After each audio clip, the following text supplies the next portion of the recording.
Hello everyone, कैसे हो सब। गद्य संकलन फर्स्ट ईयर क्लास और सेकेंड ईयर क्लास जो है आप को हम पढ़ा रहे थे। चैप्टर था आपका सती जी ने लिखा है शिवानी, ठीक ना। तो उसमें जो है हमने आपको थोड़ा बहुत कुछ पढ़ाया है। तो क्लास चलिए स्टार्ट करते हैं, समय बर्बाद नहीं करेंगे। हो सकेगा तो चैप्टर कंप्लीट करेंगे और उसके बाद वाला जो चैप्टर शरणागत था उसके प्रश्न उत्तर अभी हमने कराए नहीं हैं। तो क्लास हम आशा करते हैं कि नेक्स्ट टाइम इस दोनों चैप्टर के क्वेश्चन आंसर कराने का पूरा प्रयास करेंगे। ओके ना। चलिए, परेशान होने की ज़रूरत नहीं है, ये भी चैप्टर समाप्त कर देते हैं। उसके बाद हम दोनों चैप्टर्स के जो है प्रश्न उत्तर आपको कराते हैं। ओके, चलिए पढ़ाते हैं। इतने में ही मदालसा हाथ मुंह धोकर ताज़ा चेहरा लिए आ गई। मेलगाड़ी वन ग्राम नदी नाले पुल कूदती फांदती सर्राटे से भागती जा रही थी। मदालसा ने अपनी टोकरी खोलकर नाश्ता दान निकाल लिया। जैसे खरबूजे को देखकर खरबूजा रंग बदलता है, वैसे ही एक यात्री को खाते देख दूसरे सहयात्री को भी भूख लग आती है। क्लास ये हमारे साथ भी होता है। ये हमारे साथ भी होता है कि जब हम कोई बाहर ट्रैवल करते हैं तो हमें भूख लग जाती है। क्षण भर में सती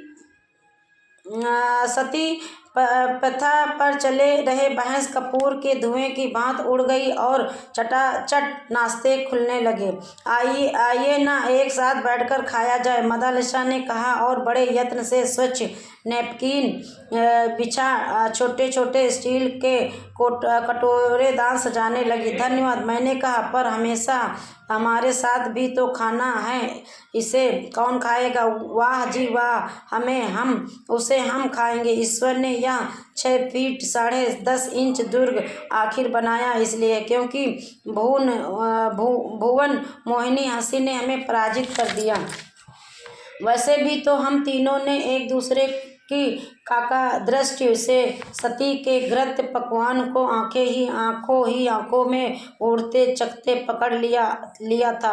सुनहरी मोयनदान कचौड़ियाँ थी, मसालों की गहरी परत में डूबी सब्जियां थी, रायता था, चटनी थी और थे ठास कर बंधे गए मेवा जड़े बूंदी के लड्डू। यह तो सफर का खाना नहीं, अच्छा खासा विवाह भोज था। समाज सेविका की आंखों से लार टपक रही थी। बड़ी हैवी खाना लेकर चली आई आप, उन्होंने कहा कि कचौड़ियों पर टूट पड़ी। हम तीनों के पास भारतीय रेल यात्रियों के साथ युगांतर से चली आ रही वही पूरी तरकारी और आम के अचार की फांकी थी। अपना खाना खाया ही किसने। मदालसा के स्वादिष्ट भोजन को चटखारे लेकर के हम तीनों ने साफ कर दिए। उधर वे अकेले ही हम तीनों के नाश्ते दानों को जीभ से चाट गई। विधाता ने सचमुच ही उनके शरीर के दुर्ग में असीम गोला बारूद भरने के लिए अनेक कोष्ठ प्रकौड़ों की रचना की थी। महातृप्ति के आगे तार और मंद स्तब की डाकार लेकर हाथ मुंह धो मदालसा ने टोकरी में से एक मस्जिद के गुम्बद के आकार का पान निकाल दिया। थैंक यू क्लास, आज इतना ही पढ़ाएंगे। अभी इसमें 1.5 जो है पेज बाकी है, तो आज पूरा नहीं पढ़ाएंगे और इसको हम कंप्लीट करवा देंगे, ठीक है ना।